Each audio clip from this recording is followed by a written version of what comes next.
It's allergy season, and we'll answer all of your coughing and sneezing questions. Sinai-Grace has a high-tech weapon for skin problems, and you'll learn why you don't have to live with bunions. These stories and more coming up next on Sinai-Grace Today.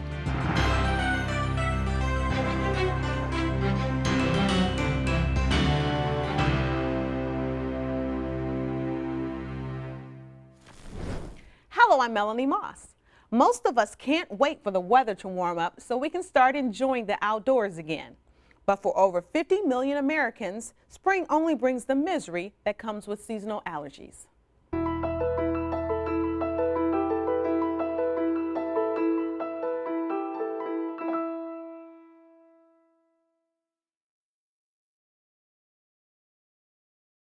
My husband says he doesn't buy me flowers because he's allergic to them. Really? Unfortunately, your husband's trying to get out of buying you flowers. Flowers rely upon insects and bees to transmit the pollen from one location to another.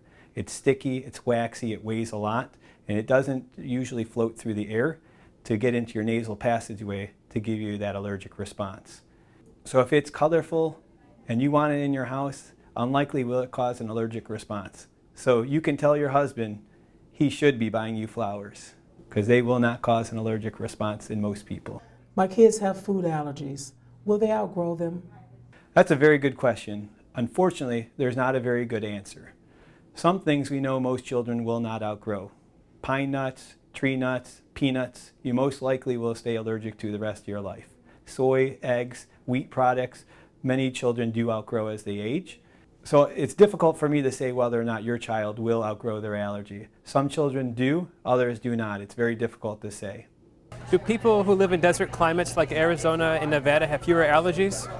It's a big move, and there's no guarantee you would be escaping your allergy. And in addition, you actually may find you're allergic to things in that environment as well. So it's a big move, one I would suggest not making. We would be happy to have you staying here.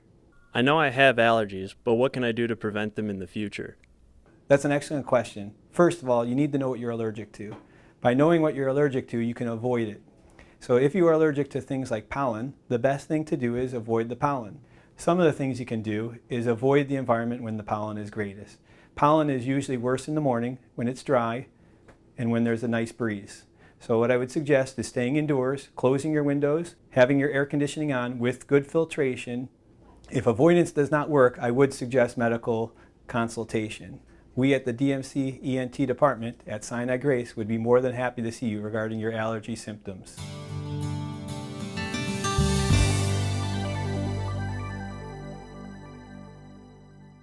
Most of us wish we could slow down the effects of aging and sun damage on our skin and maybe even turn back the clock in the process. The Cosmetic Center at Sinai-Grace is offering a new technology that can help reverse visible signs of aging and help you look as young as you feel.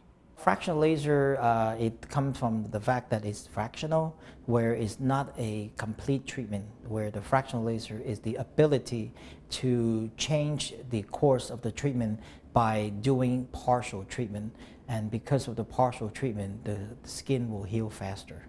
Typically, the laser we talk about is a CO2 laser. CO2 laser has been used for treating wrinkles and also improve the condition of the skin. But in the past, although the laser have done tremendous amount of result, but one of the downside is that it takes too long to heal. So because of that, it lost its popularity. Until recently, when the computer program become better, and we suddenly have an idea that if we partially treat the skin without treating it totally, there is area that is skipped where there's no treatment, and that area will essentially have no injury, so that area will heal from side to side as well as from the bottom of the skin to the top. So this way we shorten the recovery period. Because of that, we now can titrate the CO2.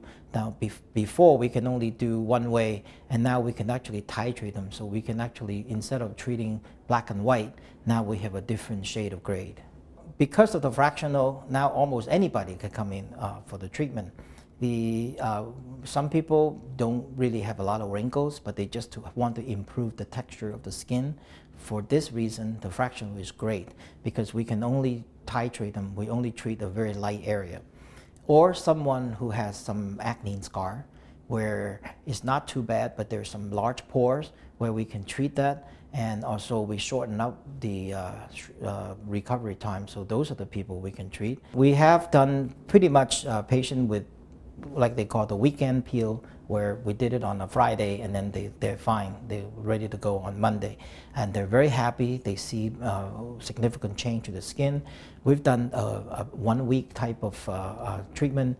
Some people call it the Madonna peel, where you just have treatment within 4 or 5 days, they completely heal. They actually have improvement of the texture of the skin.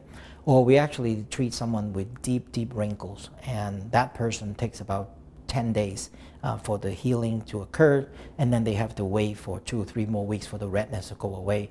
So we actually have a wide range of treatment. I've had a lot of sun damage over the years, and I wanted to talk to Dr. Chau about minimizing any brown spots that I have on my skin from pigmentation problems. And also I was interested in tightening my skin. The procedure itself, it took probably about a good hour. Dr. Chau does minimize the pain. You know, I did have a block, and that helped a lot. And then of course I did take pain medication prior to the procedure starting. After the treatment was done, my sister noticed right away that I had to have something done. I see her twice a year.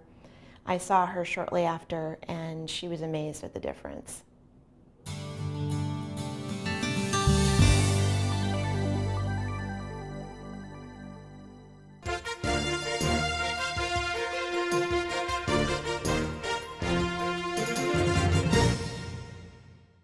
Hi, I'm Dr. Cavaliere from Sinai-Grace Department of ENT.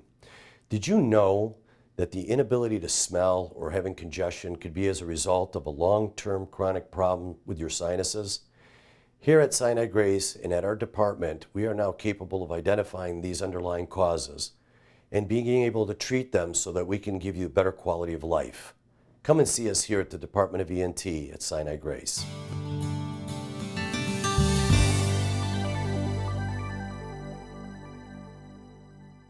Getting outside and taking a walk is one of the simple pleasures of life. But if you suffer with a bunion, you know how painful just taking a few steps can be. Sinai-Grace Podiatrist Dr. Husain tells us how bunions can be treated. Bunions are basically an abnormal alignment of the big toe.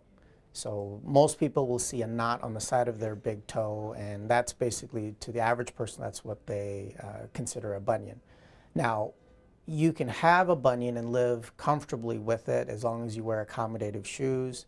But other than that, if you have any type of discomfort where motion of the big toe is painful for them, then there are some options out there as far as what can be done. Not all of them have to be surgical. There are a number of conservative options available to help alleviate the pain. But ultimately, if you fail conservative options, there are some viable surgical options out there that are not necessarily requiring an extensive time off their feet. Conservative options would entail, number one, wearing accommodative shoes, so making sure that the shoes are wide. Now, a lot of people will make mistakes. They'll buy a bigger shoe to fit the width, but then the foot becomes very sloppy inside. So we advocate getting the right length as well as the right width as far as proper fit. Sometimes we'll recommend patients get stiffer shoes if they in particular have pain with motion of the big toe. A stiffer shoe can alleviate that because it won't require as much bending of the big toe. Other than that, arch supports will not really help a whole lot. It's mainly shoe gear as far as conservative options go.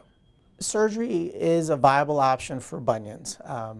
A lot of people are concerned because it may entail a long time period having to stay off their foot, and that's not necessarily the case. Depending on the severity of the bunion will dictate what type of treatment options are given. There are some where you are walking right away and don't require any type of implantation of any kind. Others require patients to stay off the foot for almost 2 months, and they're on crutches and they're still mobile, but they're limited in what they can do.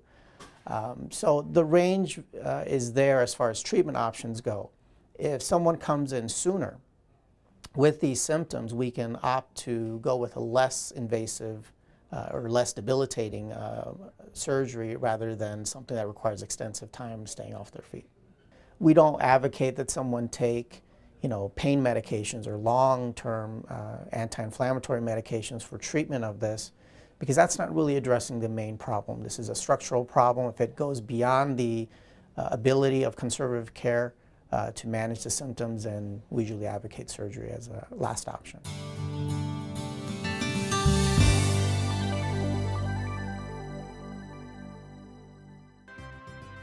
For these stories and more, you can visit our Facebook and YouTube pages for every episode of Sinai-Grace Today.